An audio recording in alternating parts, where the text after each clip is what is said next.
গ্রীষ্ম চলিল, বর্ষা আসিল, আষাঢ়ে নামিল ঢল। বুনো পাখি সব ডাকে অবিরল, বাওয়া ক্ষেত করতল। আষাঢ় মাসের প্রথম দিন আজ। আজ থেকে শুরু হলো বর্ষাকাল। বর্ষা মানেই মেঘ, বৃষ্টি, প্রেম আর নতুন প্রাণ জেগে ওঠার গান। তাই তো প্রকৃতির কবি জীবনানন্দ দাশ বলেছিলেন, এই জল ভালো লাগে। বৃষ্টির রূপালী জল কতদিন এসে ধুয়েছে আমার দেহ, বুলায়ে দিয়েছে চুল চোখের উপরে। তার শান্ত স্নিগ্ধ হাত রেখে কত খেলিয়াছে আবেগের ভরে। বর্ষা মানেই আবেগ, অনুভূতির জোয়ার। এই জোয়ারে ভাসেননি এমন কবি সাহিত্যিক পাওয়া যাবে না। কালিদাস থেকে রবীন্দ্রনাথ ঠাকুর, জীবনানন্দ দাশ থেকে নির্মলেন্দু গুণ, কিংবা মানিক বন্দ্যোপাধ্যায় থেকে হুমায়ুন আহমেদ, কেউই এড়িয়ে যেতে পারেননি বর্ষাকে।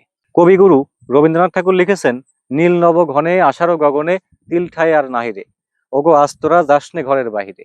এমনকি হুমায়ুন আহমেদের শ্রাবণ মেঘের দিনেও বর্ষা এক বিস্ময় নিয়ে আবির্ভূত হয়েছেন। বর্ষা নিয়ে বাংলা সাহিত্যে এত কথা আছে যা সারাদিন বললেও শেষ হবে না। শুধু কবিতা বা সাহিত্যেই নয়, সাধারণ মানুষের কাছেও আবেগের ঋতু বর্ষা। বর্ষা মানেই কদম ফুল, বিলে ঝিলে শাপলা শালুক, হিজলার কেয়া ফুলের অপরূপ দৃশ্য।